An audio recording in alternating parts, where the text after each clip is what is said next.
Welcome back, Mary. Thank you so much for joining us again. Now, we last left when you were kind of exploring your time in Riverdale. We do know that you and Peter divorced in 1999, after which point I think you moved to the city to live at Union Theological Seminary. Do you want to tell us a bit about that time and some of the great stories around that era? Right. When I had been at Interchurch Center, I chaired the search committee for a new president, and we had trouble finding somebody. So finally Joe Huff said he would be the president, but only if I agreed to be the executive vice president. So I agreed to that, and that required me to move to the campus of Union. And they gave me a 5-bedroom apartment, which the kids thought was great because they had their own wing. Each one had a bedroom, and they shared a bathroom, and then I had 3 bedrooms on my wing. So I had a home office, a TV room, and my private bedroom. And this is all in Manhattan, right? This is all in Manhattan, on the campus of Union, up on the Upper West Side. And it's associated with Columbia University? You can get it's an independent institution, but you can get a joint doctorate at Union and Columbia University. So it's across the street from Columbia, and it's across the street, kitty corner from Interchurch Center, and part of the housing is on the same block as Riverside Church. So my apartment was in that building, the Gifford apartment house, and so it was really luxurious and spacious, and we were able to have a really an amazing quality of life, amount of space for a family in the city. By this time the kids are grown up and just visiting on holidays, but made it really easy for them to come and go and to have their things stored. And then it made it very comfortable for me to be there, because I had a cleaning lady, and so I didn't have to clean all of that. And I was on call throughout the night. Hardly ever called, but I had to be available in case of an emergency. So I was the chief financial officer and the chief operating officer, and Joe and I brought Union through financial troubles, which included declaring exigency. And What's exigency? that's a soft kind of bankruptcy for the seminary, and then creating a property deal with Columbia, by which they took a 99-year lease on 2 of the buildings. And we reduced the size of the faculty by not rehiring for the non-tenured faculty. And we were able to restabilize the seminary, which made us kind of famous in the world of seminaries, because people knew how difficult that was to do.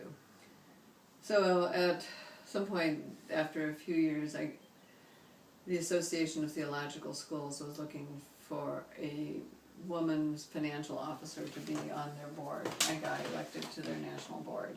And then, as we're doing these tapes, I'm about to rotate off, and I will have served, I think, 8 years altogether.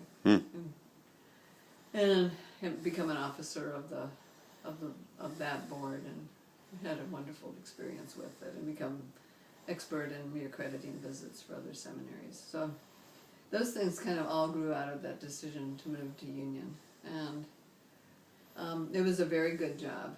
It paid well, and I loved working with Joe. He was a very good supervisor, and many of the staff were good, not all of them, but we did okay, and it was kind of fun to work with students and be part of an academic milieu, and to still be in a part of New York that I knew really well. And what were your sons up to?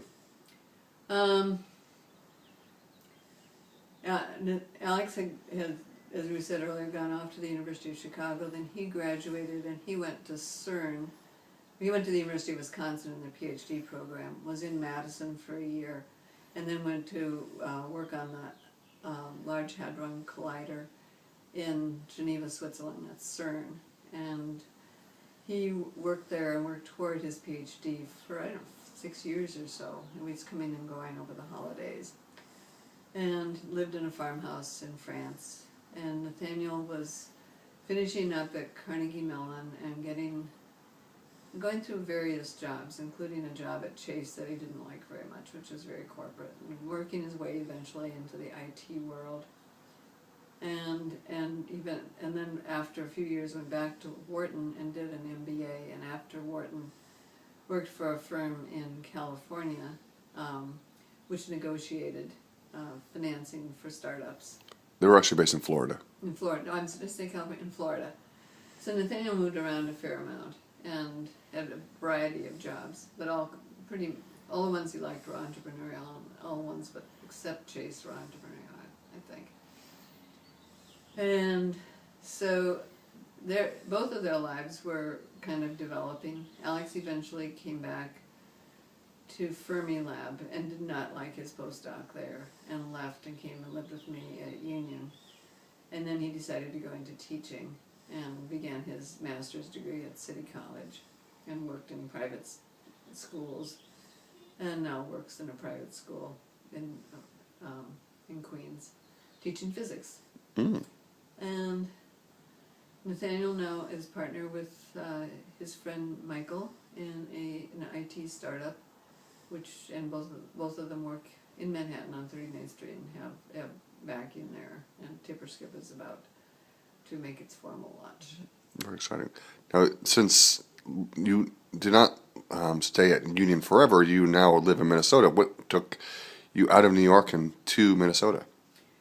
Well, Joe retired and Serene Jones became president, and she was not much fun to work with. She was a difficult kind of person, and I was thinking, well, I'm old enough to retire. I could retire. I could stay here.